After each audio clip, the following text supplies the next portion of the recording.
I don't know about you, but I don't want my hormones to be in line with the standard norm of an unhealthy population.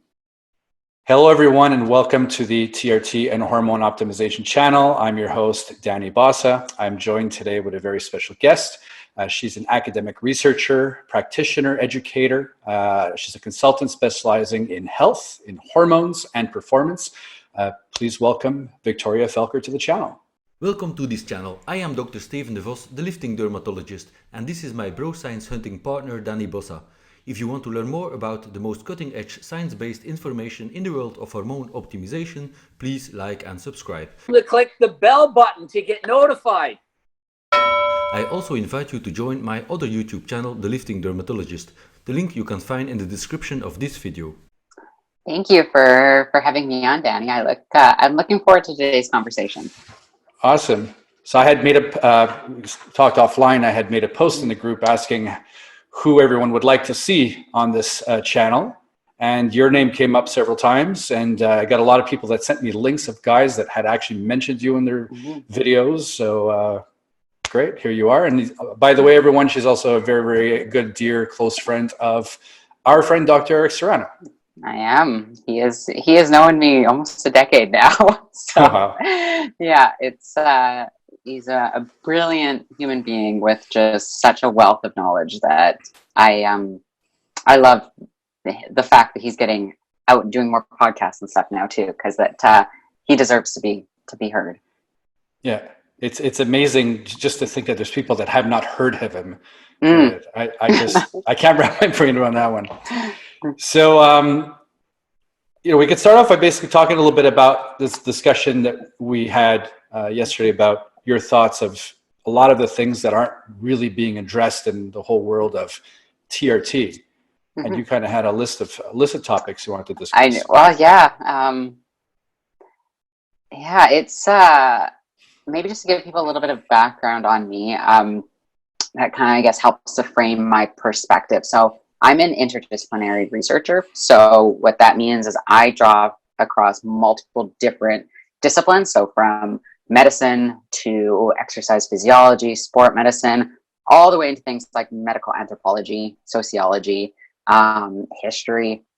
So I'm across a bunch of different disciplines or domains of study. And my background is in kinesiology. So I actually was going through kinesiology, wanted to go into pre-med. I got sick personally, and that's actually when my path crossed with Eric's. And he was like, "You're too smart to be a doctor, do research." And I listened to him, and that's, I mean, now I'm working on, almost on my PhD. So so with my perspective, I guess it does alter things a little bit, or just makes it a little bit different than maybe the general practitioner ideas, not only about the body, but about medicine itself, where certain ideas come from. So when I look at something like, for example, testosterone replacement therapy, and the kind of the conversation that's happening today. So what most general practitioners think about it, what maybe more specialized practitioners might think about it. Where do certain prescribing guidelines come from? Why do we think certain things, maybe about AIs, which I know that's been a hugely hot topic on not only your network, but on a host of others. So where do these ideas come from? And why do we think them? And I'm not one just to kind of like postulate. I dig deep. The joke is that when I find a topic, I run down the rabbit hole, and I might not come out for a couple months, but when I do, I will give you everything I can and synthesize to be able to really begin to understand not only why we do the things we do, but how to move forward from that. And so it's called, I guess the big name is called I'm trying to remember to say this in the most simplistic way. It's called like a social ecological model, but really what it means is I look at things from cellular all the way to social. So when we think about the conversation of TRT today, one of the things that I'm seeing a lot of in the conversation is that the focus is very reductionist. And so what I mean by that is that instead of looking at maybe the whole gauntlet of variables that could contribute to somebody's low testosterone, it's often just regarded as like, this is what you have, now let's just fix it. Let's not look at other variables. Let's not look at the root cause. Let's not look at even implications for later on in life. Let's not look at polypharmacy. let's just fix it. And that is so in tune with what contemporary medicine is right now. I mean, if you look at, say, somebody that has high blood pressure, well, let's put them on a blood pressure medication. If somebody's got high cholesterol, let's put them on a cholesterol med. And I find it really, really interesting because sometimes advocates within the HRT, TRT world are against that type of thinking, yet they are doing it themselves a little bit with their prescribing ideas. And that's not to say that everybody's like that. I mean, there are some amazing practitioners, and I know you guys have had some great people on the channel, and probably lots more to come. And so I definitely don't want to come off as being kind of like hypercritical, but at the same time, I think that there are a lot of factors that when we're thinking about something like the decision to say go on testosterone replacement therapy, to really think not just about, say, hypogonadism, but also to think of maybe other things, or not just think about somebody's age, to think of like some other factors. And I don't know if you maybe want me to go into some of these just to give listeners or viewers a little bit of a better idea on what I mean. Yes, absolutely. Yeah. So, but I think that kind of was touching a little bit on what we were talking about yesterday. And so I think maybe the best place to start is just by saying that everybody's different. Everybody's going to have different testosterone levels, and that there are numerous androgens within the body, and that do so many different things. I mean, one of the things that boggles my mind with the conversation of like, I call them for all, and I guess for the most simplistic sense, just let's call them reproductive hormones, but they do so many other things. Like estrogen does over 400 things within the body. That's far from it just being a reproductive hormone, but just for simplistic sake, the reproductive hormones being estrogen, progesterone, and testosterone. But there are different forms of these hormones in our bodies. And so everybody's going to have different levels of them. So there's not only what we would call like inter-individual variability, which means that I'm different from, say, another female that is my age with similar health status. But I also have intra-individual variability, which means that even my own levels are going to be different depending on a whole host of different factors. I mean, from things like difference in, I mean, we're heading into fall right now, so difference in seasonal activity, the time of day, emotional state, short-term health issues, long-term health issues, diet, environmental effects, sleep, cyclical variation, body composition, genetics, physical activity over the life course for women, pregnancy, certain types of supplements, stimulants, hydration, drug interactions, and then actual intentional, say, exogenous manipulation. So these are just some factors that are going to change what my own levels are. And then my levels might be different even then based off of somebody beside me who is like pretty much matched for my same variables. So even if I was given the same drug under the same circumstances, our bodies still may do different things with it. And so I think for me, that's like one of the first places to kind of knock off our list, is that there is this big range of difference, and that today's medical system doesn't quite account for these differences. I mean, when you go and say go to LabCorp or Life Labs and get your bloods drawn, they give you this very specific lab range, saying what's optimal and what's not. And I hope that there's a consciousness now that that's not really how it is. Also, the fact that different lab ranges have widely different ranges. I mean, if you look at even in the US, something like Quest has different ranges for different markers than LabCorp. It's insane. It's absolutely mind blowing. Not to mention that they're falling with every passing year. Absolutely, drastically falling. Yeah, and a lot of that is because these are created off of the like the standard norms of a given population. And right now, our population is not healthy. I don't know about you, but I don't want my hormones to be in line with the standard norm of an unhealthy population. That just doesn't make any sense to me. But with that being said, there's also somewhere, I guess something to be said, maybe would be the best way to say it, that about your own unique individual, what feels good on you. But then it also has to be looked at with a bunch of other variables as well. When we consider, say, why somebody might have low testosterone. So whether this is a male or a female, why they might have low testosterone. Well, I mean, a first variable would be to look at something like their blood sugar regulation. We know that blood sugar regulation has a huge impact on our hormones, not only just hormones in general, but testosterone. And that insulin resistance has this really, really intricate relationship to our hormone regulation. And that something like an insulin surge can upregulate the process of aromatization. So that is something just in itself. So if somebody might have some type of blood sugar dysregulation, that could be affecting their hormone levels or testosterone levels. Stress. I mean, I think it goes without saying that we live in a really stressed out world right now. Things like social media, the instant need, the instant gratification complexes that exist, but HPA dysregulation has a monumental impact. And there is research to support this. And I'm not talking about like the mythical, like adrenal fatigue that hopefully the group that we're speaking to today has kind of passed that. And if they haven't, I can come back and talk about that. But HPA dysregulation. So, I mean, the body just being freaking stressed.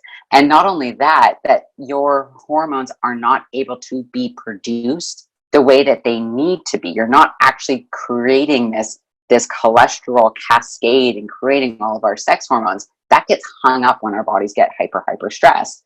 I mean, gut health. I'm not a gut health expert, but I can say that there is a lot of research that looks at how impaired gut function can mess with hormones. And not only that, is it can mess with something like glucose regulation, which then in turn will mess with our hormones. So it's kind of like this down chain effect. Sleep is one of the ones that I was fascinated with a couple of years ago, and I kind of dug deep into all these different studies because I started to see with some of the individuals that I was working with just this massive impact of sleep on their hormones. And it was people that were either going through some type of like post-secondary education, and they were going through these stretches of time that they were maybe sleeping 4 hours a night. And I couldn't figure it out at first because I'm like, so you're doing all this and it's still not right? So dug deep into the research, and this was like 2010ish. So this is right when that kind of sleep revolution was first kicking off.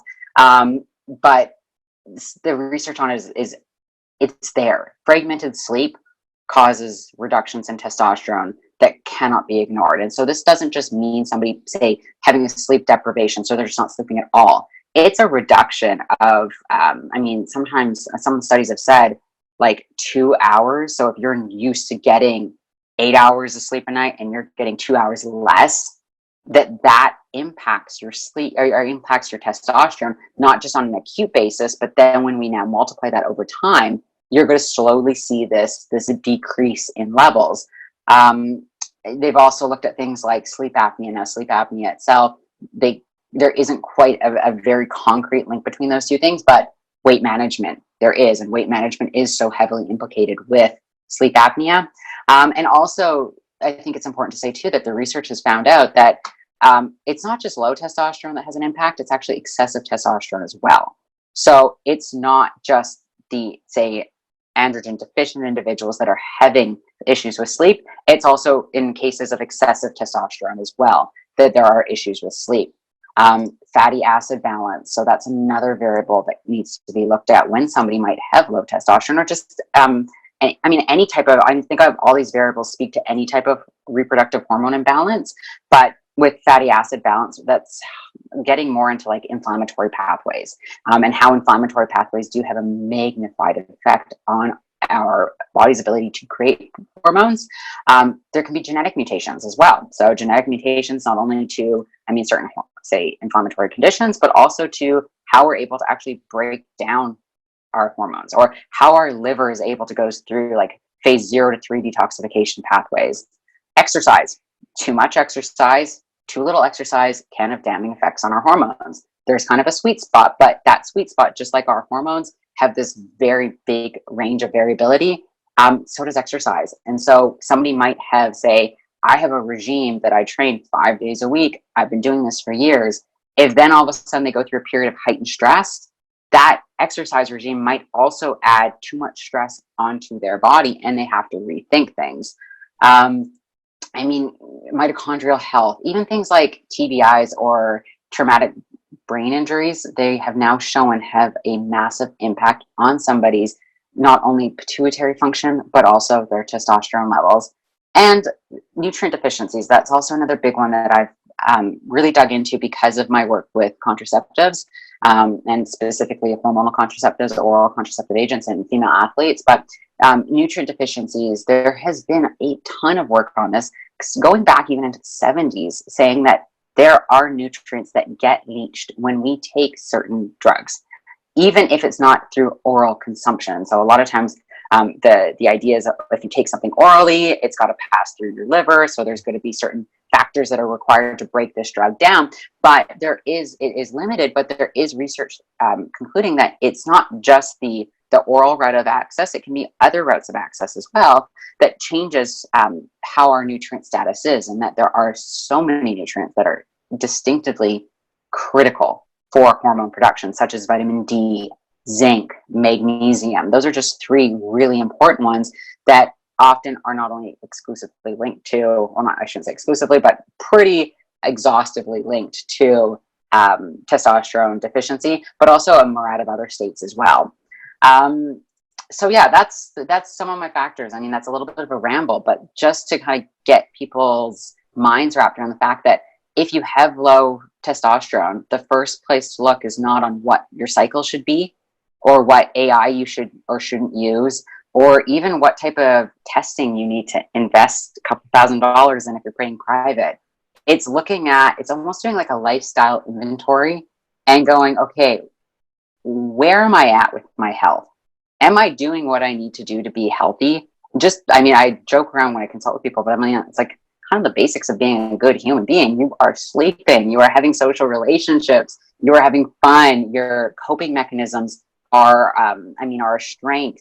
You've worked through certain maybe traumas, because these are all things too that research has linked to impaired health states.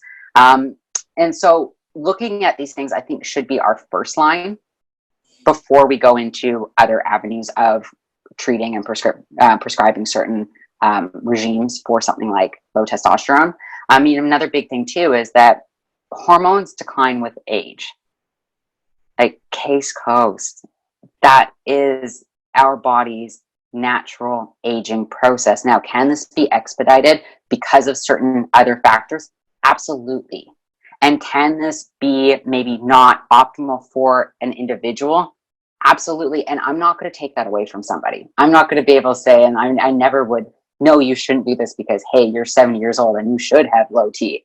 That's not on me at all. But what is, I think, as a researcher and what I do in the industry is to be able to say, like, hey, just so you know, this is almost like your natural metronome. So metronome being that thing that keeps the orchestra all on beat, and that metronome, as we age, is going to start to slow down. So it's not just our hormones that are getting slowly depleted. I mean, there's other types of reserves within our body that are too. And if all of a sudden you jack up your testosterone, but you're not dealing with these other variables that also get reduced when we age, there are potential implications for that.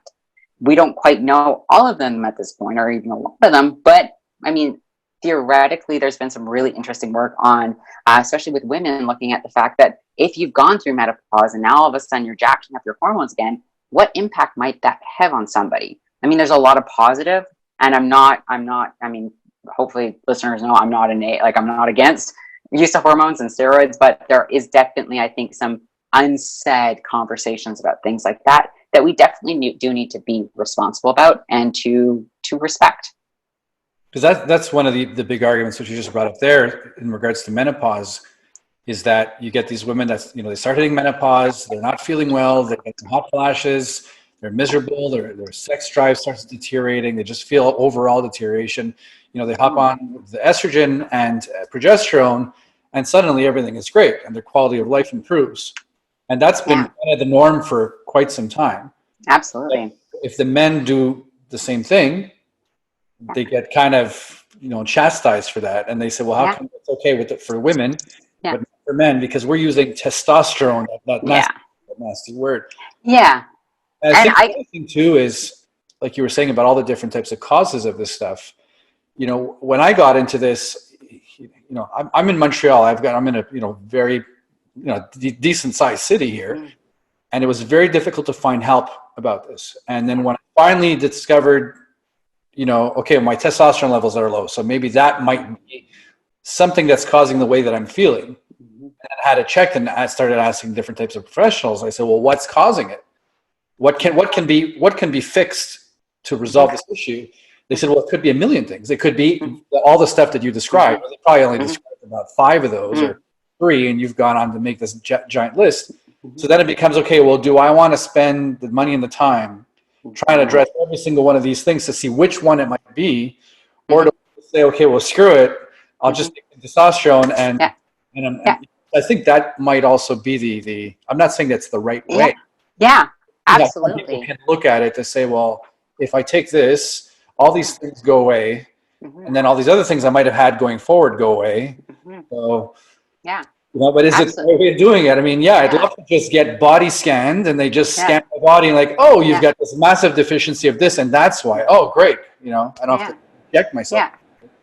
But we're not there. Absolutely, though, and I think that is a point. That's a great point, and it's something I actually did want to speak to. In that I think there are certain cases too that clinically utilizing a certain pharmaceutical agent to bring somebody back up to baseline while you're also doing other interventions to help restore and optimize other systems is a fairly cool model to consider and to think about. But I think I also too need to get out there is that so a lot of the stuff I said isn't complicated.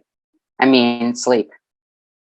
Asking yourself if you're sleeping enough. Now, if you're in a position that you can't get that much sleep, not because you're watching TV till 11 o'clock at night and fall asleep and your sleep hygiene is shit, but maybe you have, maybe you are a hospital administrator and you're getting certain types of calls all throughout the night. I think then that's where you go, okay, I know I'm not going to leave this lifestyle anytime soon. So here are my options. And now let's actually have a conscious conversation, which I know is unheard of in medicine. But I think that through avenues like this, we actually have the ability to get some of those ideas out there and to start to build that type of knowledge. I can use myself as an example. I mean, my body is stressed still to this day. I have been really pulling back certain activities. I know, though, that a lot of my thyroid issues that I've had for the last 15 years have been as a result of just ongoing and chronic stress. I did not have some type of primary thyroid issue. They were through time of really stressed out physiological environment, but also external environment that came to be. Now, does that mean I'm just going to, start sleeping, start meditating, and pull myself off my thyroid med? No, that would be suicidal. But what I am doing is taking active steps, knowing that possibly through these and through time, I can start to nourish my body to the point that my thyroid its function will come back more than it is currently today. It's kind of, and I guess it's an optimistic point of view. Obviously, when we think about something like the reproductive axis, if you're doing a strategy like that, you're also aging simultaneously. So those levels will also be decreasing at the same time. But if I can kind of shift gears a little bit for the comment you made about women and menopause, because I got a lot of thoughts on that. So I don't know if you want me to kind of go into that or what, but there's a lot. First of all, can I swear on this podcast? Because I want to make sure I can do that first. I know Eric was on if he says anything. That's my channel, Steve. Fuck yeah, go ahead. Okay, cool. So, because sure, I'm in academia, but I can say that there's a lot of bullshit information on women's health. I mean, there's a lot of bullshit information on the use of synthetic anabolic androgenic steroids, whether this is for the purposes of performance enhancement as it relates to, say, sporting ventures or with hormone replacement therapy regimes. And that's a whole nother story I can get into. But when it comes to women's health, our state of knowledge is lacking. And this is not just me standing up on a soapbox. There is literature that supports everything that I'm saying here. Women's health, although there has been a shift in kind of focus over the last 35, 40 years, there still is an absence of clinical studies done on numerous drugs just based on the fact that women have a menstrual cycle, because it's considered to be too much of an unstable variable for research.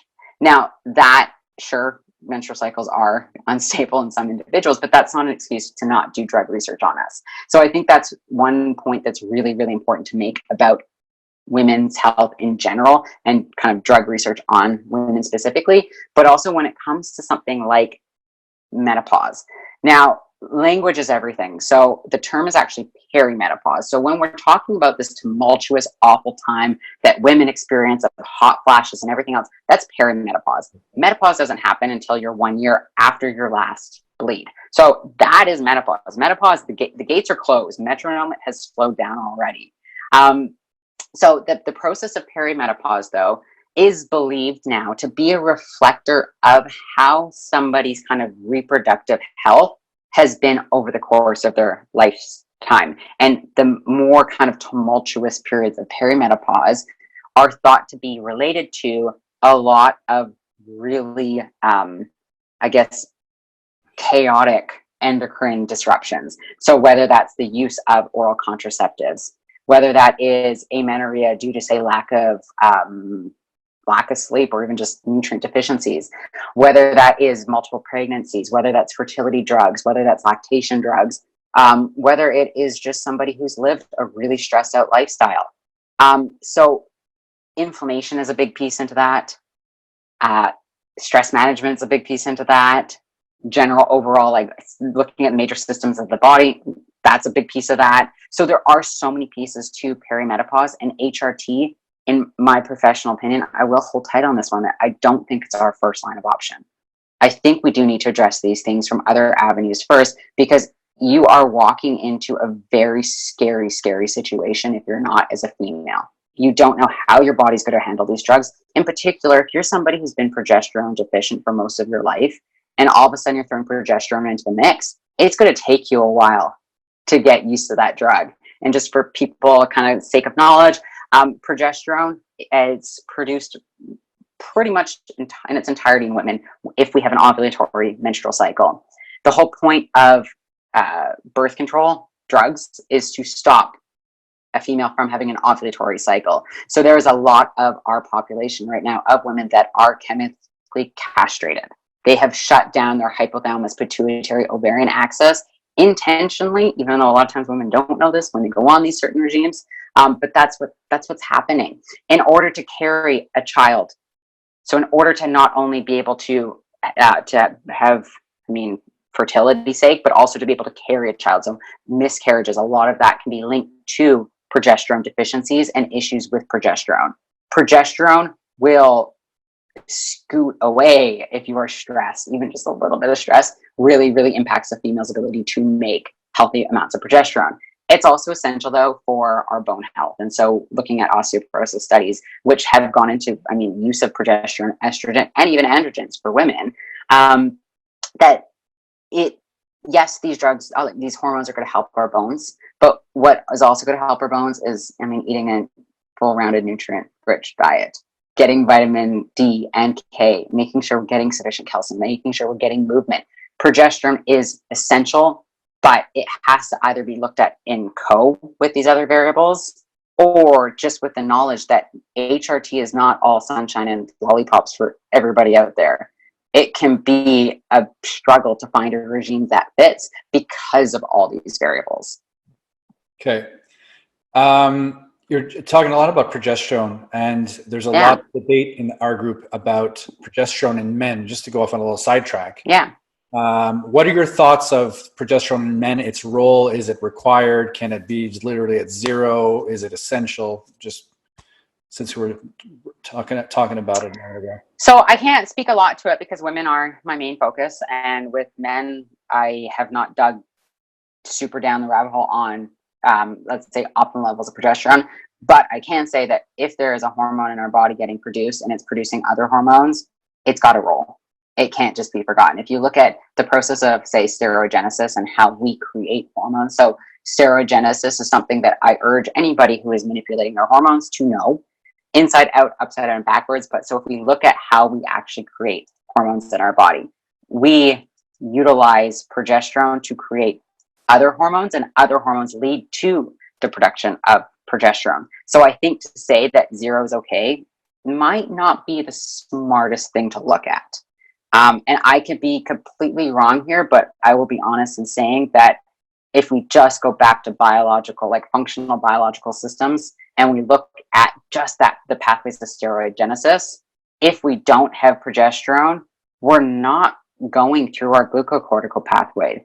We're not going in, we're not making like 17-OH progesterone, which means that we're then not making androstenedione, which means that that's going to impact our testosterone levels. Right. So something to consider is just that when we manipulate our hormones, we're not just manipulating one and done. It is not a sniper approach. It is a shotgun.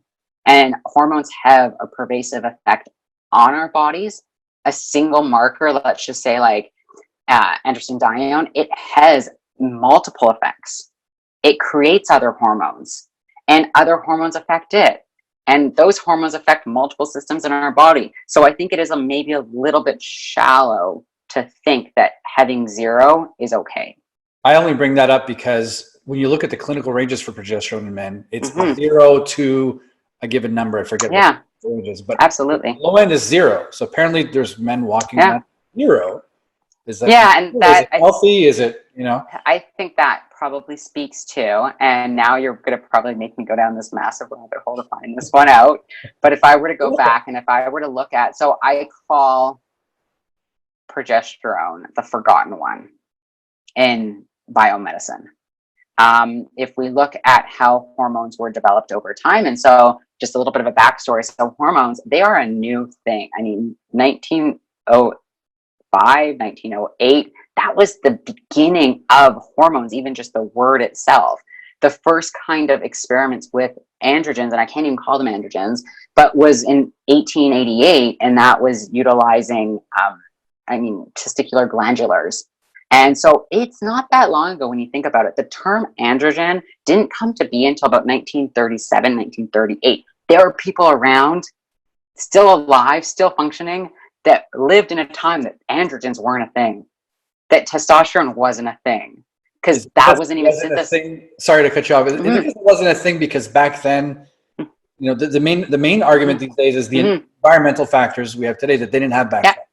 They didn't have the process. They didn't have the hormones in the water. They didn't have the pollution in the air. They didn't have the pesticides, and you know, it was clean. So they're, you know. Yeah. No, so it was scientific advances. That's all it was. I mean, you're talking at a time that if we look at the turn of the century, turn of the 20th century, there was so many advancements across numerous different disciplines. So from like mechanics to science to the astrology to, all these different things. And medicine was going through this massive medical revolution, especially endocrine revolution. And so the period of time from about 1920 to 1940, that was actually called the endocrinological gold rush, because there was this almost like the space race. It was like that with hormones and trying to figure out where they came from. They knew that there were these things that made, and this is in proper science. This is actually not correct science, but this is what was believed back then. There were these things that made women women and men men, for the most simplistic definition there is. Okay, but that research, as they started to get into it, and they started to find like, hey, there's this cholesterol molecule that we found in women's urine, and hey, there's this cholesterol molecule that we found in men's urine, and then they labeled estrogen the female hormone, and it was actually called the female hormone first, and testosterone was the male hormone. So this is before we even had the term estrogen, and before we had the term androgen or testosterone. And so they sexed the hormones. They said, hey, this molecule we're calling the female hormone, this molecule we're calling the male hormone. Well, progesterone was also, they discovered that one too in late 1920s into the early 1930s. But it didn't, they'd already decided that there was a male hormone and a female hormone. So progesterone was like, gone, until they realized that women had higher amounts of it. So they're like, okay, well, maybe this one's really important in women too. So let's group that together. But that time in medicine and how the ideas, the names, the prescribing guidelines, hormones even like synthesized into synthetic drugs, that whole thing is the most unethical, beautiful, chaotic mess that had happened, because you actually had pharmaceutical companies working directly with practitioners, working directly with bio researchers, working directly with gynecologists. They were like this little hormone mafia all working together.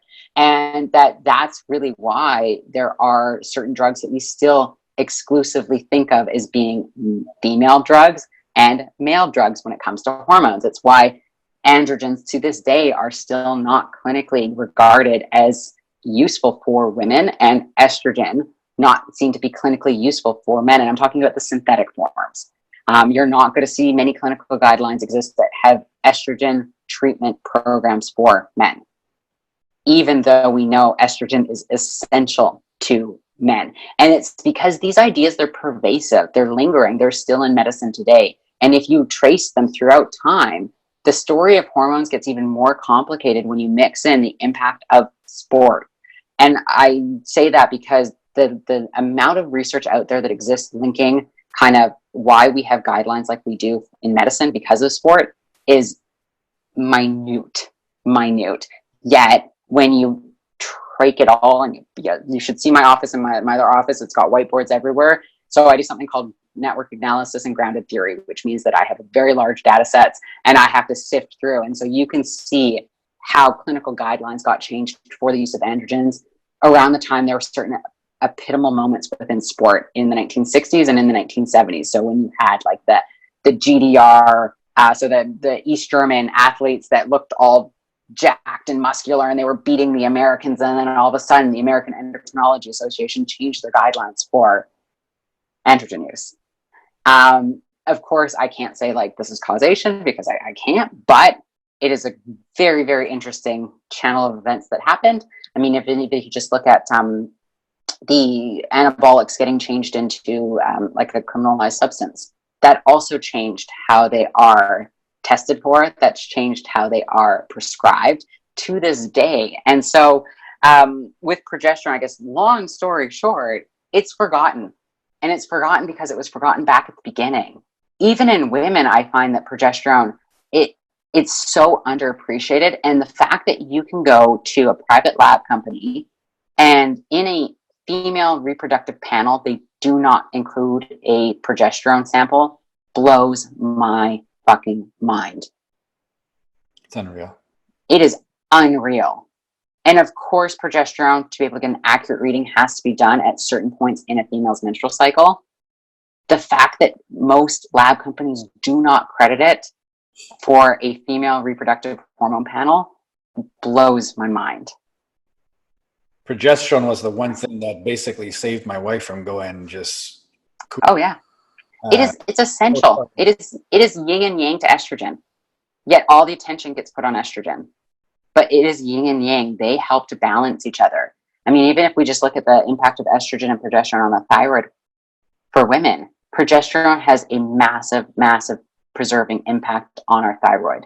Estrogen helps to actually kind of mess up how we bind our thyroid hormones a little bit. So if you have unopposed estrogen, so the acronym that I mean, 2 a.m. before a conference I was speaking at in Ireland, this came to me, and so here it is. It's called HELP, high estrogen, low progesterone. This is what plagues a lot of women today, and why there's such a rampant, either not necessarily amenorrhea, but anovulatory cycle, so not ovulating cycle. So when they still have a menses and they still have a bleed, but they don't ovulate. Or if they do ovulate, it's all over the place. Sometimes it's in the first couple of days after they just had their bleed. Sometimes it's toward the end, and then all of a sudden they get their menses. It's not that utopian kind of 28-day cycle that you're ovulating at the midpoint.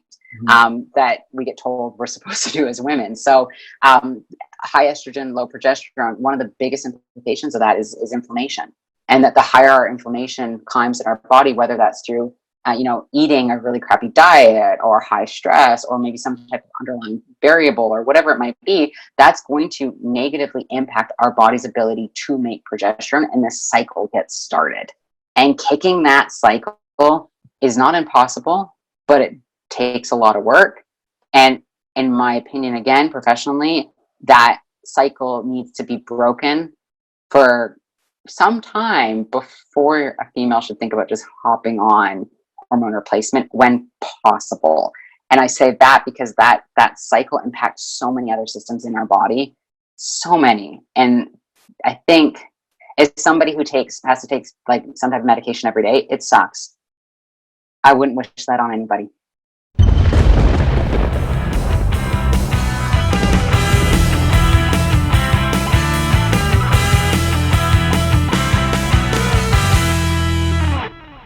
right. You have yourself a great day.